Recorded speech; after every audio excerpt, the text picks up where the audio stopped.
आप किसी भी एंकर को और किसी भी देश के मीडिया चैनल, बड़े चैनलों को किसी गांव में नहीं जा सकते वो, क्योंकि उनको लोगों ने जिस तरीके से दुदकारा है थी, जब देश दुनिया पूरी उससे गुजर रही थी आर्थिक मंदी से, तो हमारा देश पे कोई आंच नहीं आई थी, तो लोगों को याद आ रही है। ये सच है। धोखा हुआ ना। हम देश में 35 रुपए लीटर पेट्रोल देंगे, हवाई चप्पल वालों को हवाई जहाज पे चला देंगे, स्मार्ट सिटी देंगे, इस तरह देश के साथ झूठा बोला गया ना। डबल आय के नाम पे हमारी जमीनें ले ली। कि भारतीय जनता पार्टी जब चुनाव लड़ती है तो धर्म में बांटती है, हिंदू और मुसलमान करती है, और जब चुनाव लड़ने के बाद जीत जाती है तब फिर वो जातियों में बांटती है। सड़क पे उतरते हैं, पर सड़क पे आपको कैसे पता चलेगा? मीडिया तो बिकी पड़ी है।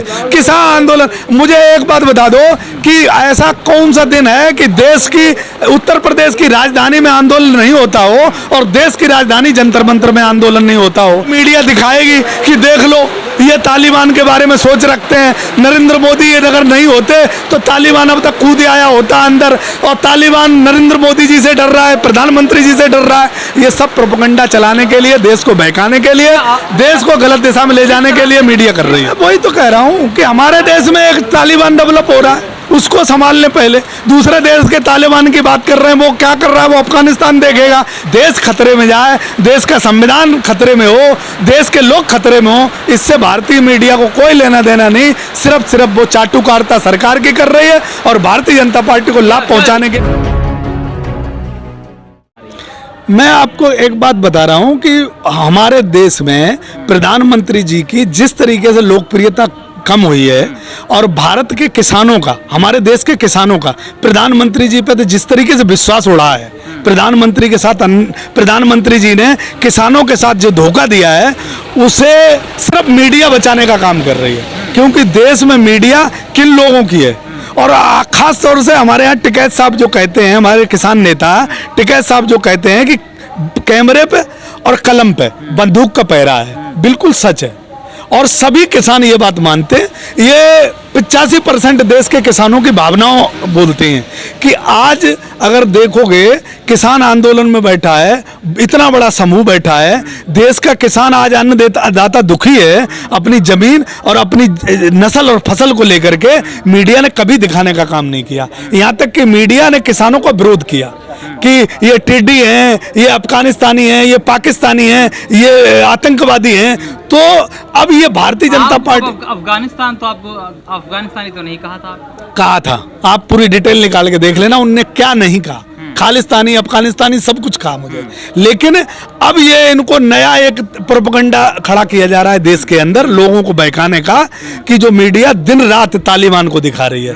हमारे कानून को ना दिखाने पड़े, देश में जो अन्याय और अत्याचार हो रहा है वो ना दिखाना पड़े, जो देश में बेरोजगारी बढ़ रही है, किसानों के साथ जो नाइंसाफी हो रही है, 9 महीने से किसान बॉर्डरों पर टिका हुआ है, किसान किस तरीके से अपने आंदोलन कर रहा है, किस तरीके से किसान गाँव-गाँव में जाके जनसंपर्क कर रहा है, वो ना दिखाना पड़े। इसलिए मीडिया सिर्फ देश को बहकाना चाहती है, और मीडिया का जो देश में सम्मान गिरा है वो आप किसी से छुपा नहीं है। आप किसी भी एंकर को और किसी भी देश के मीडिया चैनल, बड़े चैनलों को किसी गांव में नहीं जा सकते वो, क्योंकि उनको लोगों ने जिस तरीके से दुदकारा है। भारत के लिए इतना जरूरी हो गया है तालिबान की उसे कवरेज देना जरूरी है? भारत के लिए नहीं, इनका नीच स्तर है ये। भारत के लिए जरूरी वो है जो भारत का लोकतंत्र कहता है, लेकिन इन्होंने लोकतंत्र को ताक पे रख के, और ये सिर्फ भारतीय जनता पार्टी की भाषा बोल रहे हैं। बताओ तुम, मीडिया चैनलों में कि आज की खबर क्या चलेगी ये गृह मंत्री जी तय करते हैं। आज की डिबेट में कौन सा आएगा और क्या बोलना है उसे वो एंकर तय करता है। विपक्ष के साथ ऐसे भूमिका निभाई जाती है, एक एंकर बैठ जाता है, दूसरा एक भारतीय जनता पार्टी का प्रवक्ता बैठ जाता है, तीसरा एक विशेषज्ञ बैठ जाता है। वो सब भारतीय जनता पार्टी की ढिठोली बजाते हैं और भारतीय जनता पार्टी को लाभ पहुंचाने वाले काम करते हैं। अफगानिस्तान के अंदर जो 32 लाख करोड़ का जो निवेश भारत की तरफ से हुआ था, जो प्रधानमंत्री ने अफगानिस्तान में जो मैत्रिक संबंध के साथ में 32 लाख करोड़ का जो निवेश किया है, आखिर तालिबान के आ जाने के बाद अब क्या करेगी मोदी गवर्नमेंट? देखो, ये सरकार क्या करेगी मुझे पता नहीं, लेकिन मैं इतना जानता हूं कि हमारे देश के प्रधानमंत्री की विदेश नीति विफल रही। प्रधानमंत्री ने पूरे वर्ल्ड का भ्रमण किया, लेकिन किसी देश में कोई प्रधानमंत्री की लोकप्रियता नहीं है। देश आज एक अकेला खड़ा है। हम हमारे देश के साथ न चाइना है, न श्रीलंका है, न पाकिस्तान है, न बांग्लादेश है, न म्यांमार है, और यहाँ तक कि अफगानिस्तान का तुम देख ही रहे हो।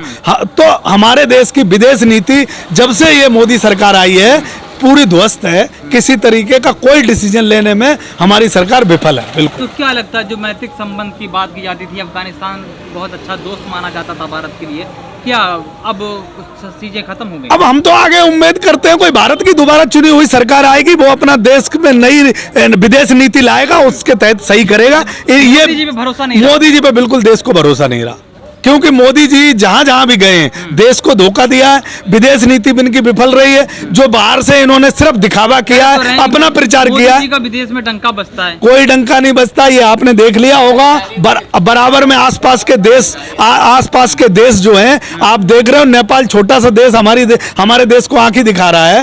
एक चाइना हमारे देश को अंदर बैठा है। बांग्लादेश जो है ये मोदी जी का कहीं से कहीं तक विरोध कर रहा है। श्रीलंका विरोध कर रहा है। किस देश में विदेश नीति हमारी विफल रही? मोदी जी बिल्कुल किसी भी स्तर से हमारे देश में जो किसी भी तरीके का विदेश नीति को सफल नहीं कर पाए, इसलिए वो विदेश नीति अब तभी मुझे लगता है बनेगी, सरकार कोई आएगी और विदेश मंत्री और विदेश नीति मजबूत होगी, देश फिर उसी दिशा में जाएगा जो हमारे मनमोहन सिंह के जमाने में हमारी स्ट्रांग और मजबूत भारत और मजबूत विदेश नीति थी, वो ठीक थी। लेकिन मनमोहन सिंह को तो मोहन कहा जाता था कि बड़े शांत किस्म के, लेकिन उन्होंने जो देश को एक्सीडेंटल प्रधानमंत्री बताया, लेकिन उन्होंने जो देश को दिया था वो आज देश के लोगों को याद आ रहा है।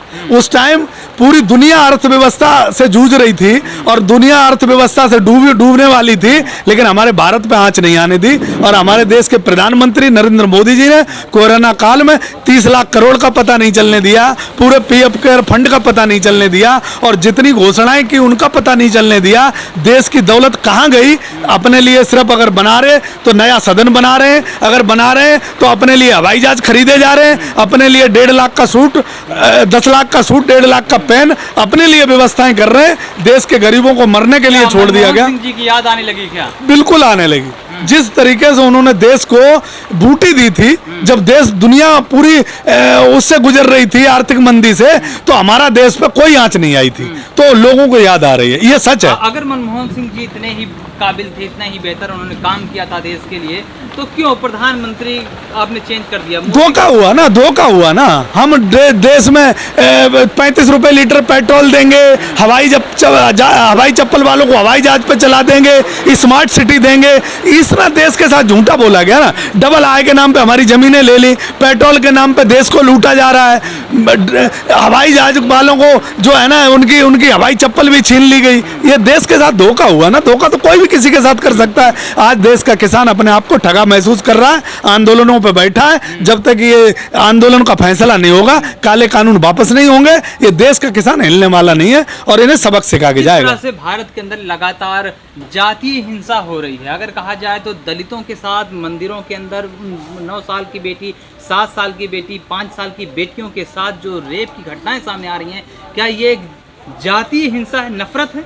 देखो, मैं फिर एक बार आपको बता रहा हूं और आपके दर्शकों को कि भारतीय जनता पार्टी जब चुनाव लड़ती है तो धर्म में बांटती है, हिंदू और मुसलमान करती है, और जब चुनाव लड़ने के बाद जीत जाती है तब फिर वो जातियों में बांटती है। आज किसी बेटी के साथ अगर रेप होता है तो सबसे पहले उसकी जाति देखी जाती है। भारतीय जनता पार्टी के लोगों का ये फार्मूला है। चाहे वो तुम्हारा आजमगढ़ का हुआ हो केस, चाहे तुम्हारे हाथरस का हुआ हो, देश में दिल्ली का हुआ हो, जहां भी हुआ होगा, वो फिर जातियां देखी जाती हैं। बेटी को लाभ नहीं मिलेगा, सरकार का कोई समर्थन आवाज नहीं उठाई जाती ना उनके खिलाफ। आवाज कौन उठाएगा? दलितों के खिलाफ लगातार जो मामला ऐसे सामने आ रहा है, तो उनके लिए सब एकजुट होकर के सड़क पर नहीं उतरते? सड़क पे उतरते हैं, पर सड़क पे आपको कैसे पता चलेगा? मीडिया तो बिकी पड़ी है। किसान आंदोलन, मुझे एक बात बता दो कि ऐसा कौन सा दिन है कि देश की, उत्तर प्रदेश की राजधानी में आंदोलन नहीं होता हो और देश की राजधानी जंतर मंतर में आंदोलन नहीं होता हो? पहले मीडिया चैनल आंदोलनों को कवर करते थे, आज के मीडिया चैनल सिर्फ जो गृह मंत्री जी के यहाँ से न्यूज आती है उसे दिखाने का काम करते हैं। देश में जिस तरीके से आंदोलन हो रहे हैं, देश में छात्र आंदोलन कर रहे, देश में किसान आंदोलन कर रहे, देश में टीचर आंदोलन कर रहे, देश में कौन सी ऐसी संस्था, रेलवे आंदोलन कर रहा, कौन ऐसा LIC आंदोलन कर रहा, कौन सी ऐसी देश की संस्था है जो आंदोलन नहीं कर रहे हैं? लेकिन ये आपको कैसे पता चलेगा? मीडिया नहीं दिखा रही, ये सिर्फ सोशल मीडिया के माध्यम से जो पता चल रहा है उतना लोग समझ रहे हैं। देश की मीडिया पूरी तरीके से गिरवी रखी हुई है भाजपा के, और भाजपा मीडिया का सहारा लेके सत्ता में रहना चाहती है। लेकिन ये अब लोकतंत्र इतना मजबूत हो गया है कि किसान की चैन जुड़ गई है, एक दूसरे से अपनी बात पहुंचाने का काम करते हैं और भारतीय जनता पार्टी को भगाएंगे। मुस्लिम बाहुल्य एरिया में जाकर के मीडिया के लोग अब ये पूछते हैं, अच्छा बताइए तालिबान क्या कैसा है, आपको अच्छा लग रहा है? कैसा तालिबान अगर अफगानिस्तान पे कब्जा कर लिया तो आप क्या सोचते हो उसके बारे में? आखिर इस तरह के ट्रायल कराने की क्या जरूरत है? ये सिर्फ क्या है कि एक मुस्लिम कोई आदमी या हिंदू कोई गलत बोल देगा, उसी को मीडिया चलाएगी, जबकि तालिबान ये देश की सरकार सोचेगी, तालिबान का विदेश नीति जो हमारी है वो सोचेगी। लेकिन गांव में एक गरीब आदमी थे जो तालिबान को नहीं जानता, उसके बारे में पूछेगी, फिर वो मीडिया दिखाएगी कि देख लो ये तालिबान के बारे में सोच रखते हैं। नरेंद्र मोदी ये अगर नहीं होते तो तालिबान अब तक कूद आया होता अंदर, और तालिबान नरेंद्र मोदी जी से डर रहा है, प्रधानमंत्री जी से डर रहा है। ये सब प्रोपेगेंडा चलाने के लिए, देश को बहकाने के लिए, देश को गलत दिशा में ले जाने के लिए मीडिया कर रही है। मुसलमानों के खिलाफ और दलितों के खिलाफ जो हमले हो रहे हैं, चाहे वो कानपुर का मामला हो, एक रिक्शे चालक को पीट कर मारा जाता है और जय श्री राम के नारे लगवाए जाते हैं, वहीं उनकी बेटी, एक 7 साल की बेटी उस रिक्शे चालक की अपने बाप के पैर को पकड़ कर कहती है कि मेरे पिता को छोड़ दो, बताने की कोशिश करती है। क्या ये भी एक तालिबानी सोच के लोग हैं? मैं वही तो कह रहा हूँ कि हमारे देश में एक तालिबान डेवलप हो रहा है, उसको संभालने पहले दूसरे देश के तालिबान की बात कर रहे हैं, वो क्या कर रहा है वो अफगानिस्तान देखेगा। हमारे देश में जिस तरीके से लोगों को एटा में 3 मजदूरों को बांध के मारा गया पेड़ से, उनको इतनी सोशल मीडिया में जो देखता है वो दुखी हो जाता है। और जो जिस तरीके से दरोगा को मारा गया अभी बांध के, जिस तरीके से बच्ची के सामने उसके बाप को मारा जा रहा है, ये हमारे देश में ही एक तालिबान डेवलप हो रहा है। उसके बारे में देश की सरकार सोचे, उनको सजा देने का काम करे, हमारे देश के संविधान को ताक पर रख के। भारत की मीडिया इन चीजों से क्यों अपने आँख मूंद लेती है? भारत की मीडिया नहीं दिखाना चाहती क्योंकि ये चैनल भारतीय जनता पार्टी के पेड चैनल हैं। भारतीय जनता पार्टी को लाभ पहुंचाने के लिए देश को, संविधान को ताक पर रखे हुए हैं। भारतीय जनता पार्टी को लाभ कैसे पहुंचे, देश खतरे में जाए, देश का संविधान खतरे में हो, देश के लोग खतरे में हो, इससे भारतीय मीडिया को कोई लेना देना नहीं। सिर्फ वो चाटुकारिता सरकार की कर रही है और भारतीय जनता पार्टी को लाभ पहुंचाने के लिए सारे काम कर रही है। लोगों का इस पर असर पड़ता है? लोगों को असर पड़ता है। जो लोग फ्लैट में बैठे हैं, जिनको देश और दुनिया के बारे में पता नहीं, एक ऑफिस में और अपने घर में रहते हैं, वो टीवी को लेकर फैसला लेते हैं, वही लोग भगवान नरेंद्र मोदी जी को भगवान मानते हैं। किसानों के से जुड़े हुए लोग और देश के मुद्दों से जुड़े हुए लोग नरेंद्र मोदी को विफल प्रधानमंत्री मानते हैं और बाबा योगी आदित्यनाथ को विफल मुख्यमंत्री मानते हैं। उनका मुख्यमंत्री पूरी तरीके से विफल रहे, देश का एक एक लोग जानते हैं। लेकिन जो टीवी के माध्यम से फैसला लेते हैं वही उन्हें भगवान मानते हैं और वही लोग रह गए। बाकी भारतीय जनता पार्टी खत्म हो गई। भारतीय जनता पार्टी के कार्यकर्ता आज किसान आंदोलन में बैठे हैं। सिर्फ मीडिया अगर इस विचारधारा से सही समय पे जब किसान एकजुट होके और देश का मजदूर एकजुट होके जब फैसला लेगा तो अपने आप ये लोग शांत हो जाएंगे। इनकी मानसिकता टीवी के माध्यम से होती है, टीवी मीडिया चैनल सही हो जाएंगे, ये भी सही हो जाएंगे। प्रचार तंत्र मानते हैं क्या? नहीं, ये लोग देखो अपना दिमाग नहीं होता, इनका भारतीय जनता पार्टी दिमाग देती है, चाहे वो टीवी के माध्यम से दे, चाहे अपने प्रचार प्रसार के माध्यम से दे, वो उनके दिमाग से चलते हैं। वो भारतीय जनता पार्टी की विचारधारा जब सरकार खत्म हो जाएगी, विचारधारा खत्म हो जाएगी, लोग स्वतः अपने आप सही हो जाएंगे। वो हमारे लोग हैं, भटके हुए लोग हैं, भगवान उन्हें सद्बुद्धि दे, सही समय पे वो सही दिशा में आ जाए, ऐसी मैं उम्मीद और आशा करता हूं।